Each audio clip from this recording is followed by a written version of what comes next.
तो लोगों में कहीं न कहीं ये था कि यही एक जो मॉडल है, उन पे अब अविरत विकास की जो यात्रा है, वो भारतीय जनता पार्टी के साथ ही जुड़कर वो आगे बढ़ाना चाहेगी और ये नतीजा साफ है कि गुजरात की जनता भारतीय जनता पार्टी के साथ थी और आगे भी भारतीय जनता पार्टी के साथ रहेगी। नरेंद्र मोदी का चेहरा भी पूरे डेफिनेटली, गुजरात में चल रहा है। Definitely, yes, yes, yes, yes, because जिस हिसाब से सर ने उनका जो रोड शो चला, ठीक है, 32 या 35 किलोमीटर तक का जो रोड शो था और गुजरात की जनता पर जो हमारे प्रधानमंत्री जी का एक इम्पैक्ट रहा है, वो सीएम से लेके पीएम तक अभी तक उत्तरोत्तर उसमें जो बढ़त है, लोगों की जो एक लोक चाहना है, सिर्फ गुजरात ही नहीं, आप विश्व में देखें, जहाँ जहाँ भी गुजराती हैं, तो एक मोदी जी की जो एक अमिट छाप है लोगों के दिल में, तो वो कहीं ना कहीं उसकी जो एक इम्पैक्ट है, वो होना जाहिर सी बात है। 150 से ऊपर अब बीजेपी जा रही है, पाथ ब्रेकिंग विक्ट्री कहा जाएगी पूरे गुजरात में। क्या बीजेपी अब कांग्रेस खत्म हो गई है? देखिए, मैं भारतीय जनता पार्टी की तरफ से तो डेफिनेटली कहूँगी कि हम विकास की यात्रा में आगे बढ़ना चाहते हैं। गुजरात का जो मॉडल है, उसमें जहाँ जहाँ अभी जो विकास चल रहे हैं, उसमें हम बेहतर मॉडल के तौर पे आगे बढ़े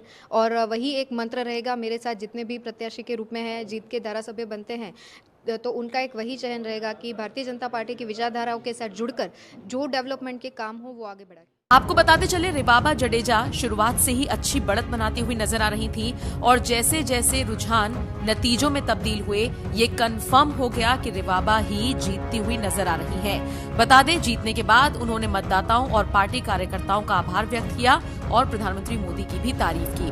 अब कई सारे सवाल उठते हैं कि आखिर रिवाबा, जो कि पहली बार मैदान में उतरी, वो जीती कैसे। चलिए कुछ फैक्टर्स आपको बताते हैं। सबसे बड़ा फैक्टर यही है कि मोदी मैजिक का फायदा हुआ है और इसीलिए रिवाबा जीती है। और इससे भी बड़ी बात यह है कि जामनगर नॉर्थ बीजेपी की परंपरागत सीट रही है। 2017 में यहां से धर्मेंद्र सिंह जडेजा ने चुनाव लड़ा था, जीत दर्ज की थी। राज्य में 27 साल से सत्तासीन पार्टी की प्रत्याशी बनने से उनके पक्ष में पार्टी का कोर वोट तो बढ़ा ही और साथ ही साथ उनकी स्टार इमेज भी उनको फायदा पहुंचाती हुई नजर आई। तो दूसरा बड़ा फैक्टर यही है, स्टार इमेज का उन्हें फायदा हुआ है। क्योंकि वो रविंद्र जडेजा की पत्नी है, 2016 में उन्होंने रविंद्र जडेजा से शादी की थी। 2019 में रिवाबा ने बीजेपी ज्वाइन की थी और पार्टी ने उन्हें विधायक का टिकट दिया था और यही वजह है कि रविंद्र जडेजा ने जिस तरह से प्रचार किया अपनी पत्नी के लिए, उस अपील का फायदा हुआ। तीसरा सबसे बड़ा फैक्टर ये है कि वो युवा हैं और पढ़ी लिखी प्रत्याशी हैं। बता दें, रिवाबा ने मैकेनिकल इंजीनियरिंग की पढ़ाई की है। 1990 में जन्मी रिवाबा के युवा प्रत्याशी होने की वजह से भी लोगों ने उन्हें चुना। चौथी बड़ी वजह बताई जा रही है पारिवारिक कलह का फायदा। आमतौर पर जब चुनाव होते हैं और पारिवारिक कलह होती है तो ऐसे में नतीजे दूसरी तरफ चले जाते हैं, लेकिन यहाँ पर रिवाबा जडेजा के मामले में ये उनके पक्ष में गया। रविंद्र जडेजा की बहन नयनबा जडेजा और पिता अनिरुद्ध जडेजा ने उनके खिलाफ प्रचार किया था, लेकिन इसका भी सीधा सीधा फायदा रिवाबा को ही हुआ। तो ये कुछ फैक्टर्स रहे हैं। बहरहाल आपका इस पूरी खबर पर क्या कहना है, कमेंट करके जरूर बताएं।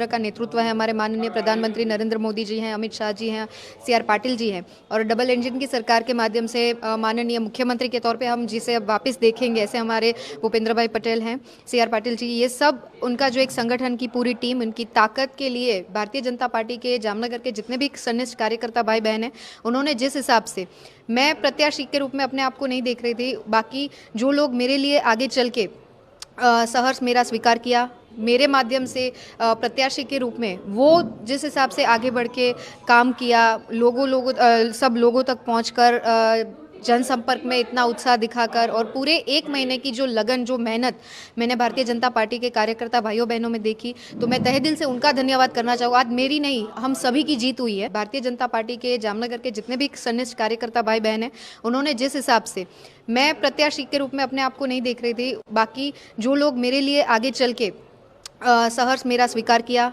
मेरे माध्यम से प्रत्याशी के रूप में वो जिस हिसाब से आगे बढ़ के काम किया, सब लोगों तक पहुंचकर जनसंपर्क में इतना उत्साह दिखाकर और पूरे एक महीने की जो लगन, जो मेहनत मैंने भारतीय जनता पार्टी के कार्यकर्ता भाइयों बहनों में देखी, तो मैं तहे दिल से उनका धन्यवाद करना चाहूँगा। आज मेरी नहीं, हम सभी की जीत हुई है और ये जीत मैं उनको क्रेडिट देना चाहूँगी। देखिए, गुजरात में 27 साल से भारतीय जनता पार्टी जिस हिसाब से कार्यरत है, जिस हिसाब से विकास की जो एक गुजरात का रोल मॉडल स्थापित किया है, तो लोगों में कहीं ना कहीं ये था कि यही एक जो मॉडल है, उन पे अब अविरत विकास की जो यात्रा है वो भारतीय जनता पार्टी के साथ ही जुड़कर वो आगे बढ़ाना चाहेगी। और ये नतीजा साफ है कि गुजरात की जनता भारतीय जनता पार्टी के साथ थी और आगे भी भारतीय जनता पार्टी के साथ रहेगी। नरेंद्र मोदी भैया देखिए, मैं भारतीय जनता पार्टी की तरफ से तो डेफिनेटली कहूँगी कि हम विकास की यात्रा में आगे बढ़ना चाहते हैं। गुजरात का जो मॉडल है उसमें